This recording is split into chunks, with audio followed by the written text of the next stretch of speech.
किसान रैली से पहले सुरक्षा तैयारियों पर बैठक करेंगे गृह मंत्री अमित शाह। उपराज्यपाल और गृह सचिव के साथ करेंगे समीक्षा।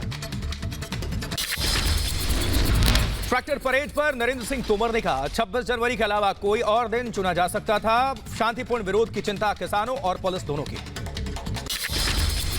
कृषि मंत्री नरेंद्र सिंह तोमर ने जल्द समाधान की जताई उम्मीद। कहा जब बैठकों से रास्ता नहीं निकला तो सरकार ने कानून टालने का दिया था प्रस्ताव। किसान सहमत होंगे तो अगले दौर की होगी वार्ता। 26 जनवरी को ट्रैक्टर परेड को लेकर बड़ी संख्या में दिल्ली आ रहे हैं किसान। दिल्ली पुलिस ने सशर्त परेड की इजाजत दी है। दिल्ली पुलिस ने किसानों को ट्रैक्टर परेड के लिए 3 रूट की दी है मंजूरी। सिंघू बॉर्डर से केएमपी एक्सप्रेसवे, टीकरी बॉर्डर से वेस्टर्न पेरिफेरल एक्सप्रेसवे और गाजीपुर बॉर्डर से करनाल जीटी एक्सप्रेसवे पर परेड निकालने को मंजूरी। किसानों की ट्रैक्टर रैली पर पाकिस्तान की साजिश का खुलासा। माहौल बिगाड़ने के लिए पाकिस्तान में बनाए गए 308 ट्विटर हैंडल। किसानों की ट्रैक्टर रैली पर ड्रोन से रखी जाएगी नजर। 3 राज्यों की पुलिस करेगी सुरक्षा के इंतजाम। गड़बड़ी की आशंका को लेकर जारी किया गया अलर्ट। ट्रैक्टर मार्च से पहले उत्तर प्रदेश में प्रशासन सतर्क। यमुना एक्सप्रेसवे पर सुरक्षा बढ़ाई गई। यूपी के ADG law and order Prashant Kumar का बयान। सुरक्षा की वजह से लगाया गया बैरिकेड। किसान ट्रैक्टर रैली को गुजरात सामाजिक मंच का समर्थन। ट्रैक्टर मार्च के लिए दिल्ली कूच पर 100 से ज्यादा ट्रैक्टर्स के साथ निकले किसान। किसानों के दिल्ली जाने से रोकने में लगा पुलिस प्रशासन। यूपी के बुलंदशहर से दिल्ली पहुंच रहे किसानों को पुलिस ने रोका। सड़कों पर लगा लंबा जाम। दिल्ली ट्रैक्टर परेड के लिए बागपत से किसानों का दूसरा जत्था रवाना। खाप चौधरियों की अगुवाई में हजारों ट्रैक्टरों के साथ दिल्ली कूच। नेशनल हाईवे पर लगा भारी जाम। जबकि मथुरा की गोवर्धन से दिल्ली ट्रैक्टर लेकर कूच कर रहे किसानों को पुलिस प्रशासन ने रोका। किसानों ने किया जोरदार हंगामा। ट्रैक्टर रैली में शामिल होने के लिए निकले थे किसान। किसान ट्रैक्टर रैली के समर्थन में आम आदमी पार्टी। पंजाब के आम आदमी पार्टी विधायक किसान ट्रैक्टर रैली में शामिल होने के लिए दिल्ली के लिए करेंगे कूच। वहीं तमिलनाडु के करूर में राहुल गांधी का जनसंपर्क अभियान। एक बार फिर कृषि कानून को लेकर साधा केंद्र पर निशाना। बोले 2-3 बड़े उद्योगपतियों को लाभ पहुंचाने की हो रही है कोशिश। ट्रैक्टर को डीजल न देने के फरमान पर घिरी गाजीपुर पुलिस। सोशल मीडिया पर सवाल उठने के बाद पुलिस का यू टर्न। पुलिस ने कहा गलती से थानों को जारी हुआ था नोटिस। वहीं मुंबई के आजाद मैदान पर किसानों का जमावड़ा। कृषि कानून के खिलाफ नासिक से पैदल मार्च कर पहुंचे किसानों का जत्था पहुंचा। 26 जनवरी को आजाद मैदान में रैली का आह्वान। राजभवन जाकर राज्यपाल से भी मुलाकात कर सकते हैं किसान। कृषि कानून को वापस लेने की कर रहे हैं मांग। नासिक के अलावा महाराष्ट्र के कई और इलाकों से यहां जुट रहे हैं किसान। वहीं आजाद मैदान में किसान आंदोलन में महिलाएं भी शामिल। किसानों के आंदोलन को लेकर बढ़ाई गई सुरक्षा। मुंबई के आजाद मैदान में आंदोलन पर बैठे किसानों के बीच पहुंचे एनसीपी अध्यक्ष शरद पवार। महाराष्ट्र के कई और नेता रहे मौजूद। कृषि कानून के खिलाफ आजाद मैदान में आंदोलन पर बैठे हैं किसान। किसान रैली के बहाने फडणवीस का शरद पवार पर हमला। कहा आजाद मैदान में पार्टियों के इकट्ठा होने को बताया ढोंग। एनसीपी किसानों को गुमराह करने की कर रही है कोशिश। बॉर्डर पर तनाव के बीच चीन की नई दगाबाजी। सिक्किम के नाकुला में घुसपैठ की कोशिश। भारतीय जवानों ने सिखाया सबक। वहीं एलएसी पर स्थानीय कमांडर ने सुलझाया मामला। 20 जनवरी को भारत और चीनी सैनिकों में मामूली झड़प हुई थी। झड़प में किसी को कोई नुकसान नहीं। झड़प पर सामने आई चीन की चालबाजी। झड़प की बात से चीन का इनकार। कहा हमारा कोई सैनिक जख्मी नहीं। चीन पर कांग्रेस की सियासत। राहुल गांधी बोले भारतीय क्षेत्र में चीन बढ़ा रहा है अपना कब्जा। प्रधानमंत्री मोदी पर भी कसा तंज। कांग्रेस पर यूपी सरकार की मंत्री मोहसिन रजा का हमला। कहा कांग्रेस ने हमेशा सेना के मनोबल को तोड़ने का काम किया। राहुल गांधी पर शिवराज सिंह का पलटवार। कहा राहुल गांधी करते हैं झूठ की राजनीति। देश के विभाजन के लिए बताया कांग्रेस पार्टी को जिम्मेदार। गणतंत्र दिवस से पहले पाकिस्तान की बड़ी साजिश का खुलासा। सूत्रों के अनुसार जम्मू कश्मीर को फिर से दहलाने की कोशिश कर रहा है पाकिस्तान। आतंकियों के साथ मिलकर साजिश रच रही है पाकिस्तानी सेना। वहीं कठुआ में एनआईए की टीम ने एलओसी के पास मिले सुरंग का जायजा लिया। 23 जनवरी को मिला था पनेसर इलाके में सुरंग। पठानकोट हमले से जोड़कर मामले की हो रही है जांच। एनआईए को सुरंग के इस्तेमाल का शक। गणतंत्र दिवस को लेकर राजधानी में कड़ी सुरक्षा। नई दिल्ली के एडिशनल डीसीपी अजिंता ने कहा राजपथ पर 3 लेयर्स की सिक्योरिटी का इंतजाम। सीसीटीवी के जरिए चप्पे चप्पे पर रखी जा रही है नजर। गणतंत्र दिवस को लेकर राजस्थान के बॉर्डर इलाकों में बढ़ाई गई गश्त। बॉर्डर पार से हर संदिग्ध गतिविधियों पर बीएसएफ के जवानों की पैनी नजर। जम्मू कश्मीर में गणतंत्र दिवस से पहले बढ़ाई गई सुरक्षा। जम्मू और आसपास के इलाकों में बड़े पैमाने पर चलाया जा रहा है सर्च ऑपरेशन। हर संदिग्ध गतिविधियों पर सुरक्षा बलों की नजर। चीन से विवाद के बीच अंडमान और निकोबार में तीनों सेनाओं ने दिखाई अपनी ताकत। संयुक्त युद्धाभ्यास में भारतीय तटरक्षकों ने भी हिस्सा लिया। संयुक्त क्षमताओं और परिचालन तालमेल को और बढ़ाने के लिए किया जा रहा है युद्धाभ्यास। राजपथ पर हर साल की तरह इस बार भी गणतंत्र दिवस परेड में डीआरडीओ तीनों सेनाओं के लिए एंटी टैंक गाइडेड मिसाइलों का प्रदर्शन करेगी। साथ ही डीआरडीओ की ओर से कई और महत्वपूर्ण प्रदर्शन भी किए जाएंगे। रक्षा मंत्री राजनाथ सिंह ने वीडियो कॉन्फ्रेंसिंग के जरिए वीरता पुरस्कार समारोह में हिस्सा लिया। आईटीबीपी के 2 जवानों को पुलिस पदक, असिस्टेंट कमांडेंट अनुराग कुमार और डिप्टी कमांडेंट राजेश कुमार लूथरा वीरता के लिए सम्मानित। वहीं लोकसभा अध्यक्ष ओम बिरला ने देशवासियों को गणतंत्र दिवस की शुभकामनाएं दी है। ओम बिरला ने कहा कि पिछले 70 वर्षों के दौरान एकता और समरसता की भावना से देश ने निरंतर प्रगति की है। दिल्ली सचिवालय पर सीएम केजरीवाल ने तिरंगा फहराया। इस दौरान डिप्टी सीएम समेत कई अधिकारी रहे मौजूद। गणतंत्र दिवस को लेकर दिल्ली मेट्रो ने जारी की एडवाइजरी। सभी स्टेशन पर 2 दिनों के लिए पार्किंग की सुविधा रहेगी बंद। सुरक्षा व्यवस्था को देखते हुए उठाया गया कदम। राष्ट्रीय बाल पुरस्कार विजेताओं से प्रधानमंत्री नरेंद्र मोदी ने की बात। सभी विजेताओं को प्रधानमंत्री मोदी ने दी बधाई। बच्चों से कहा, मेहनत और मनोबल से मिलती है सफलता। प्रधानमंत्री नरेंद्र मोदी ने बढ़ाया बच्चों का हौसला। झारखंड की सविता समेत प्रधानमंत्री ने कई बच्चों की बात की। मोदी ने कहा, बच्चों ने कम उम्र में कमाल किए। इस बार कुल 32 बच्चों को मिलेगा पुरस्कार। कि देश के बच्चे, देश की भावी पीढ़ी ने इस महामारी से मुकाबला करने में बड़ी भूमिका निभाई, जिसमें बच्चे कोरोना से बचने के उपाय बताते थे। आज ये अवार्ड ऐसे हर बच्चे को भी मिला है। ममता बनर्जी के किले में दरार। हुगली में ममता की रैली में नहीं पहुंचे टीएमसी विधायक प्रवीण घोषाल। उत्तरपाड़ा से विधायक प्रवीण मंच से नदारद नजर आए। वहीं पश्चिम बंगाल के हुगली में सीएम ममता बनर्जी की रैली। ममता ने बीजेपी पर साधा निशाना। बीजेपी को ब्लैक मनी को व्हाइट मनी बनाने की मशीन बताया। कहा, भ्रष्टाचार में पूरी तरह लिप्त है बीजेपी। रैली के दौरान शुभेंदु अधिकारी पर भी बरसी ममता बनर्जी। कहा, जो लोग डरते हैं वो टीएमसी छोड़कर जा चुके हैं। डरपोक लोगों की टीएमसी में कोई जगह नहीं।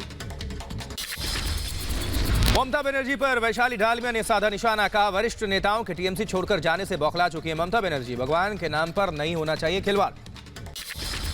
शिवसेना का सामना के जरिए सीएम ममता को नसीहत। का जय श्री राम के नारों से ममता को नहीं चिढ़ना चाहिए। बीजेपी नेताओं पर हमले के विरोध में नंदीग्राम में प्रदर्शन। बीजेपी कार्यकर्ताओं ने निकाला मार्च। सड़क जाम करके टीएमसी सरकार के खिलाफ नारेबाजी। राजस्थान बीजेपी कोर कमेटी की बैठक में नहीं पहुंची पूर्व सीएम वसुंधरा राजे सिंधिया। बैठक में 4 विधानसभा सीटों के उपचुनाव को लेकर हुआ मंथन। असम सरकार के कदावर मंत्री हेमंत बिस्वा शर्मा ने सांसद बदरुद्दीन अजमल के बयान पर किया पलटवार। कहा, ध्रुवीकरण के लिए प्राचीन सभ्यता से किया जा रहा है खिलवाड़। अल्पसंख्यक समाज को डराकर कुछ दल धमकाना चाहते हैं, चमकाना चाहते हैं अपनी राजनीति। यूपी में पंचायत चुनाव को लेकर बीजेपी की तैयारियां। 28 जनवरी से 1600 ग्रामीण मंडलों में चौपाल का होगा आयोजन। नए साल में योगी कैबिनेट की पहली बैठक। आने वाले बजट समेत कई अहम मुद्दों पर चर्चा होगी। केरल के पूर्व सीएम ओमान चांडी की बड़ी मुश्किलें। केरल सरकार ने किया बड़ा फैसला। सीबीआई करेगी सोलर घोटाले की जांच। वी नारायण स्वामी के नेतृत्व वाली कांग्रेस डीएमके सरकार में पुडुचेरी लोक निर्माण विभाग मंत्री ने दिया इस्तीफा। एनसीबी को मिली बड़ी कामयाबी। अंडरवर्ल्ड से जुड़ा सबसे बड़ा ड्रग पेडलर आरिफ भुजवाला गिरफ्तार। एनसीबी ने आरिफ के घर और ड्रग लैब पर से 2 करोड़ कैश और काफी मात्रा में एमडी ड्रग्स बरामद किया। वहीं व्हाट्सएप की नई प्राइवेसी पॉलिसी पर विवाद जारी है। कोर्ट में केंद्र ने रखा अपना पक्ष। कहा, भारत में अलग प्राइवेसी पॉलिसी आखिर क्यों। बीएसपी अध्यक्ष मायावती की सरकार से अपील। कृषि कानून वापस ले सरकार। ट्रैक्टर रैली के दौरान जताई अनहोनी की आशंका। दिल्ली मेट्रो के अंदर किसानों का प्रदर्शन। मेट्रो में नारा लगाता रहा शख्स। कृषि कानून का कर रहा था विरोध। आरके आश्रम स्टेशन पर उतर गया ये शख्स। यूपी के सीएम योगी आदित्यनाथ का आज होने वाला नोएडा का दौरा रद्द। खराब मौसम के चलते रोका गया दौरा। वहीं सुप्रीम कोर्ट ने लव जिहाद मामले में यूपी सरकार की ट्रांसफर याचिका को किया खारिज। सुप्रीम कोर्ट ने कहा कि हाई कोर्ट इस मामले पर सुनवाई कर रहा है तो हम किस आधार पर उसे यहां स्थानांतरित करें। तमिलनाडु की पूर्व सीएम जयललिता के निधन की जांच कर रही कमेटी की मियाद बढ़ी। अरुमा स्वामी आयोग को 6 महीने का मिला एक्सटेंशन। तमिलनाडु स्वामी ने 10वीं बार बढ़ाई मियाद। उधर भोपाल में राजमाता विजयाराजे सिंधिया की पुण्यतिथि पर सीएम शिवराज सिंह चौहान ने श्रद्धांजलि अर्पित की। साथ ही कांग्रेस पर साधा निशाना। कहा, राजमाता ने कांग्रेस की सरकार सत्ता के लिए नहीं, जनता की सेवा के लिए गिराई थी। रेल रूट से जुड़ा मिथिलांचल का नया इलाका। भागलपुर से बेगूसराय, दरभंगा और जयनगर के लिए ट्रेन सेवा चालू। रेल मंत्री पीयूष गोयल ने ट्वीट करके दी जानकारी। यूपी दिवस पर सीएम योगी ने कई विकास परियोजनाओं का उद्घाटन किया है। वीडियो कॉन्फ्रेंसिंग के जरिए सभी को बधाई दी।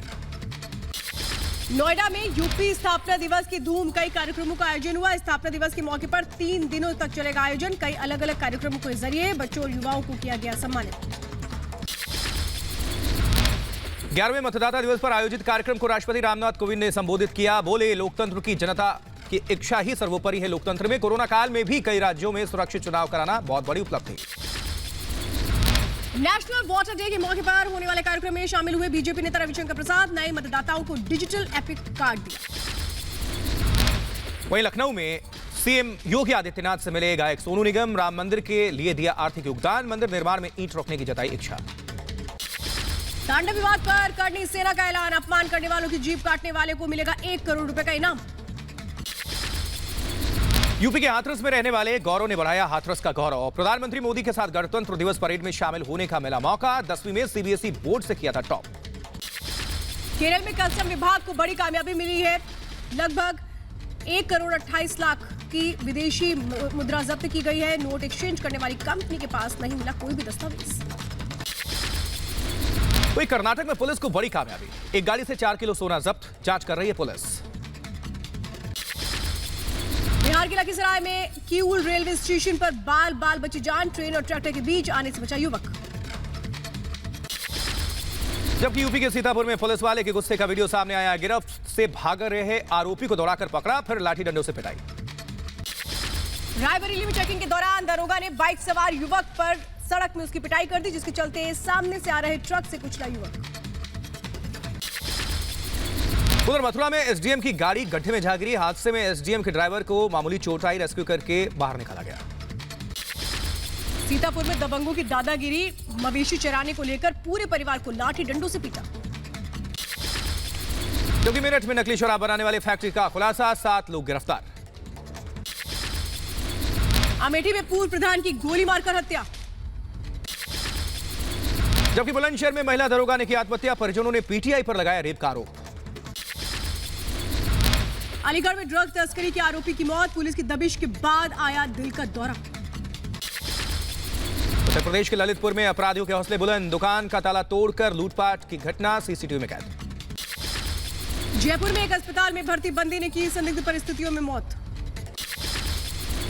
आंध्र प्रदेश में अंधविश्वास की भेंट चढ़ी 2 बेटियां। अति भक्ति के कारण माता पिता ने बेरहमी से बेटियों की हत्या की। पिता ने कहा, 1 दिन में हो जाएगी जिंदा। बुलंदशहर में शराब पीने के दौरान दोस्तों में हुआ विवाद। देश में अब तक 16,15,000 से ज्यादा लोगों को लगाई गई है वैक्सीन। केंद्रीय स्वास्थ्य और परिवार कल्याण मंत्रालय ने जानकारी साझा की। देश में आज कोरोना के 13,203 नए मामले आए सामने। उत्तराखंड में भारी बर्फबारी से बद्रीनाथ मंदिर के पास जम गई झील। घने कोहरे और कड़ाके की सर्दी की चपेट में पूरा उत्तर भारत। राजस्थान के माउंट आबू में ठंड का सितम है। -4 डिग्री तक पहुंचा तापमान। यूपी के प्रयागराज में जारी है ठंड का सितम। वहीं हरियाणा के अंबाला में कोहरे का सितम है। घने कोहरे के चलते विजिबिलिटी बेहद कम। हजारों फीट की ऊंचाई पर करगिल में इंटरनेशनल आइस हॉकी चैंपियनशिप का आयोजन।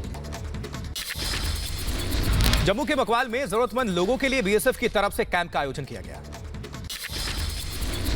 हरिद्वार में कुंभ मेले में आने वाले श्रद्धालुओं को लानी होगी कोरोना टेस्ट की रिपोर्ट।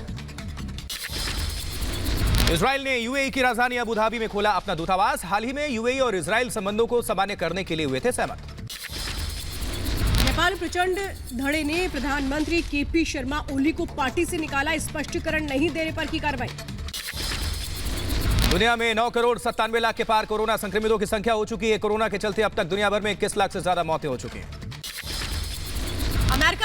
कम रहा कोरोना संक्रमितों का आंकड़ा, 2,57,00,000 से ज्यादा लोग हुए संक्रमित।